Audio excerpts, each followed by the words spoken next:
You're listening to the Throttle to the Floor podcast.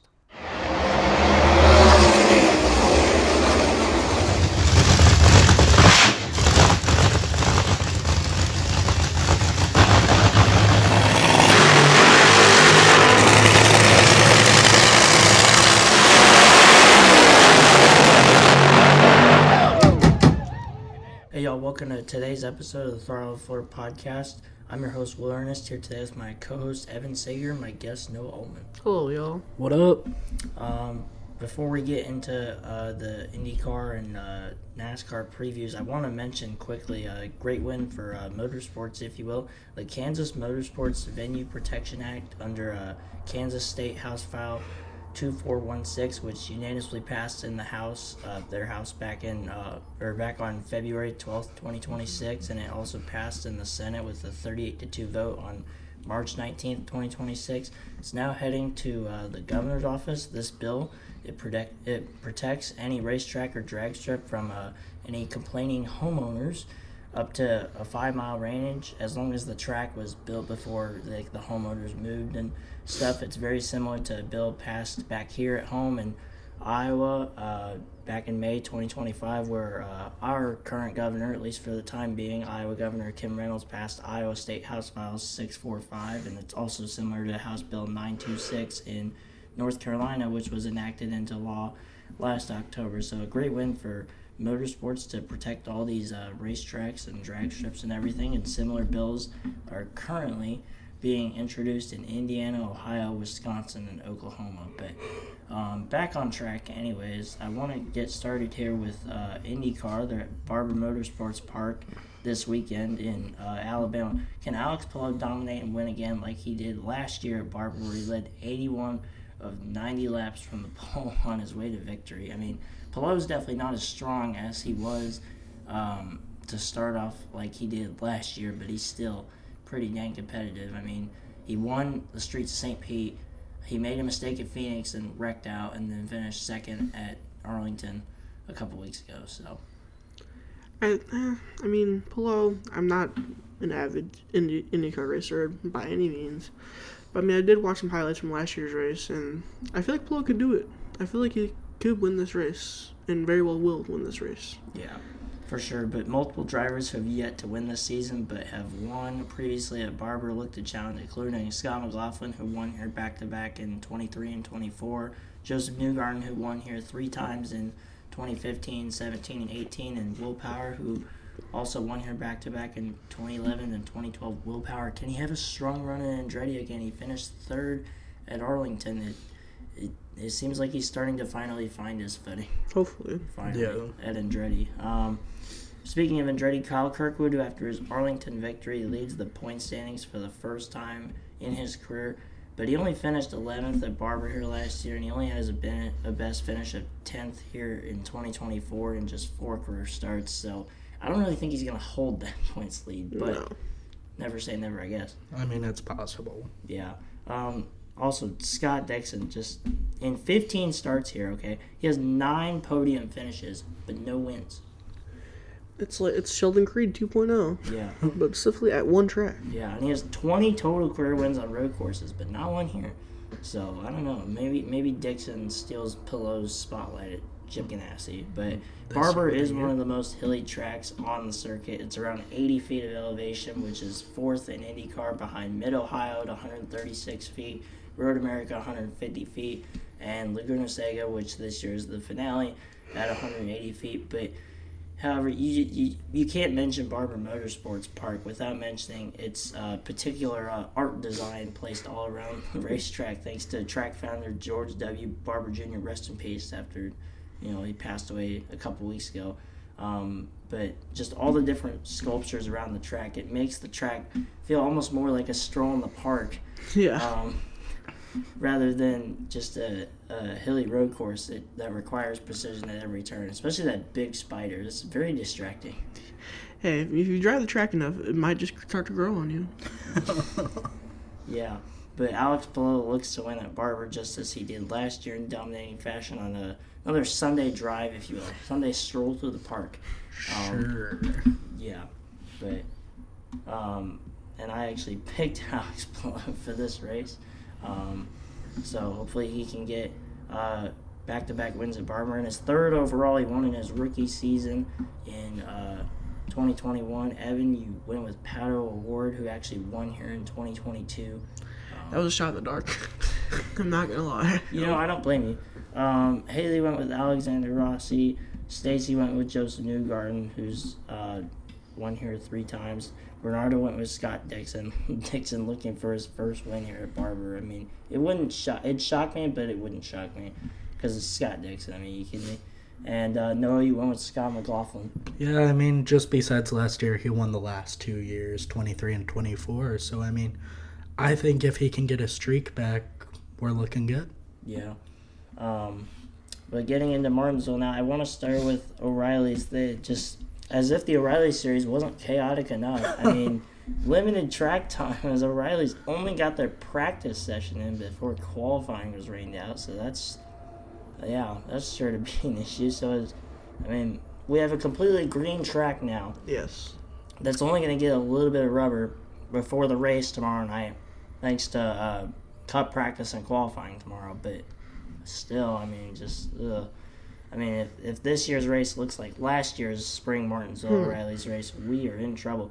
For those who don't remember, Taylor Gray led into turn 3 before Sammy Smith just bulldozed him from like 4 car lengths back. And just everybody else piled in except for Austin Hill, who normally causes all the mayhem. Austin Hill was not the record. Yeah, he came through the records to score the victory. But don't worry, Taylor Gray did eventually get his first O'Reilly Series win, and it came at Martinsville just last fall. But Justin Allgaier, he wins the pole via the metric thanks to his win at Darlington last weekend. So hopefully the O'Reilly Series doesn't kill each other again. But if they do, it's Martinsville. It's going to be an interesting short track race for sure. It's the paperclip. Clippy. If you saw SS Green, shout out Garrett Smithley. If you saw the SS Green light ride, you'll understand Clippy. Yeah, that's all I'm gonna say.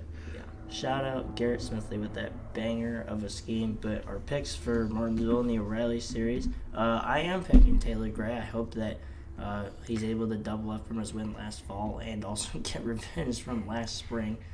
Evan, you went with Austin Hill, hoping to actually double up from last spring. Hey, you never know. It's Clippy. Yeah. Haley went with Brandon Jones, who finished a strong second last week in Darlington. Stacy went with Jesse Love, which, I remember a couple of years back, Sheldon Creed in that 2-car almost beat Allgaier.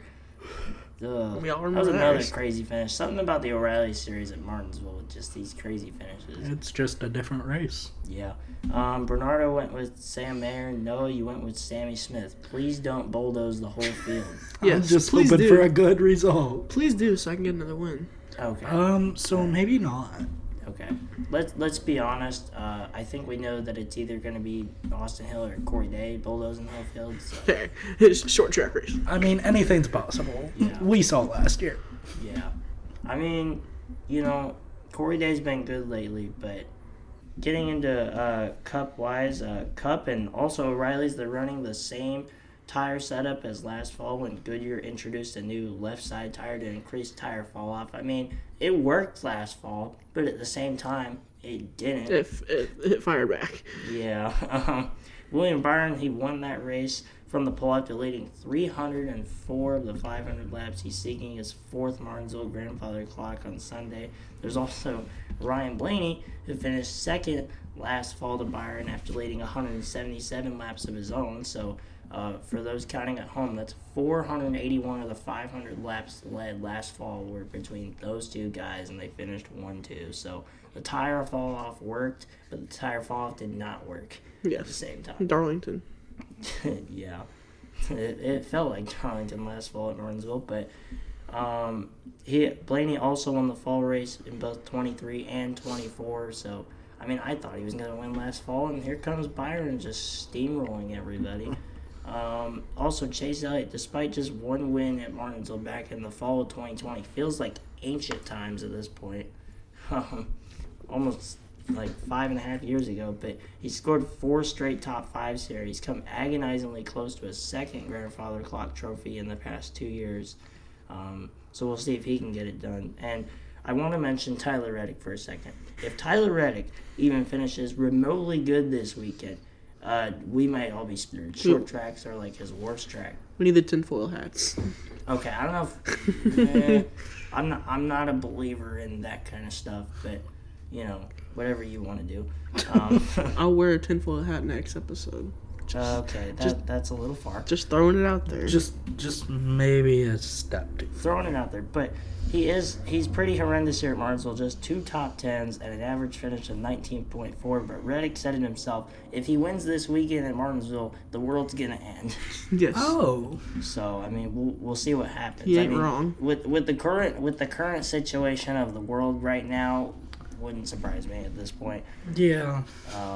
Yeah, but then there's Reddick's co-owner, at least the driver anyways, Denny Hamlin, the dominant Virginia native from last spring. He's the defending Martinsville Spring winner after leading 274 of the 400 laps last year. He's going for his 7th grandfather clock, which if he could pull it off would tie him for 5th all-time on the Martinsville wins list with Hall of Famer Rusty Wallace. And I sure hope so.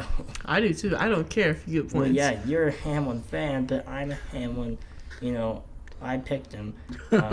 Yeah, I picked Denny Hamlin. So for those keeping track at home, I picked Alex Palou, who won Barber last year. I picked Taylor Gray, who won Martinsville last fall. And I picked Hamlin, who won Martinsville last spring. So, yeah, would you say it's chalk? Sure. But if you look at it like this, late stage March Madness usually is chalk. Hey. Of course, Shout out Iowa. Shout out Iowa.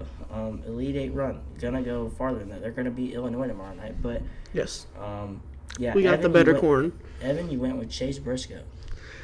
Yeah. In hindsight, that was not a great pick. Hindsight 2020. You took Hamlin. I was pretty mad about that. I'm not gonna lie. I did call out in the previews themselves and pick Hamlin, but I let it go. So I'm like, you know what? We're gonna go Briscoe. Hey, so you picked Hamlin last year, and you won last year for your first win of the year. So I mean, Exactly. you wanted to go again. Exactly. I don't blame you, but Haley picked William Byron. If you remember, she picked Byron last fall, And she beat the shit out of us. Completely destroyed us. If Haley would have, if I had just known Haley for the whole year last year, She and would have ran killed full us. season, she would have clinched the championship with that Byron win. Yes. Not quite, but yeah. Stacy picked Joey Logano. When is he gonna show up? Never. Never. Ford needs an overhaul. Ford needs an overhaul, except for Blaney and RFK. Yes. Cindric is making me question myself after that top 5 last week Logano? at Darlington, but I'm not sold. Logano, I don't know. Logano ran 34th last week at Darlington. Not because he got wrecked. That's because off he the was raw slow. speed. That was just raw speed. He was slow. Raw speed, I think, is an understatement. He was more like raw slowness. It's like he forgot to show up or something. But yeah, Bernardo, on the other hand, picked Ryan Blaney, who, as we mentioned, won the fall race in 23 and 24 and finished second to Byron last fall. Yeah, we'll see. We'll not see a bad if Blaney- pick. Not a bad pick. We'll see if the rest of Ford decides to show up on Sunday. Same with Hendrick, honestly. Besides Byron, Elliott, where's Larson been? Yeah, where has Larson been? Larson's been in iRacing again. Okay, it's a little far. We don't talk about the 48 car either. Oh, yeah, that car's cursed. That's like we just put it out of our misery. It's excluded. Yes. It's a 3-car Hendrick team right now. Yeah. With a Junior Motorsports 4th car. Yeah. Just where is Larson? I don't know. Where is he at? I mean, he went at Martinsville in the spring of 23, but I don't know. It's not like Martinsville. When you think of tracks that Larson's really good at, Martinsville doesn't jump off the page. I mean, he's won here, but it doesn't jump off the page for him. But Yeah. I mean, you think like Vegas jumps off the page for him, and like he ran Okay. He ran okay, but I don't know. Noah, you picked Carson Hocevar. You really tried to have Carson Hocevar turn into Dale Earnhardt. He's trying to carry the Intimidante theme into Martinsville. I mean, Dale Earnhardt, at least senior anyways, won 6 Martinsville grandfather clocks. So, I mean, Carson Hocevar first win at Martinsville by bulldozing the whole field. Wouldn't surprise me. Wouldn't be the first time. Yeah. Probably won't be the last. Yeah. Came from 36, started dead last at Darlington, drove all the way to 4th. Yeah, I'll give him some credit. Yeah. Give him some credit last week. Don't know about this week. Depends on how much he can continue. Yeah, for sure. But got Martinsville and Barber action this weekend. Hopefully Cup and O'Reilly's don't turn into a bunch of hot dogs, although I could use a Martinsville hot dog for myself. I think everyone Sounds can. good, dude. Yeah, but we'll recap all the action on Monday, but that's all we got for today's shortened episode of the Throttle Floor podcast. Make sure you tune in and listen and watch and download on Spotify, Apple Podcasts, YouTube. Check out the Chill Photography and Throttle Floor podcast, Instagrams, and TikToks. And yeah, that's all we got tonight. Go Iowa. They're beating Illinois. Yes. I always got the better corn. But have a good night, y'all. See ya.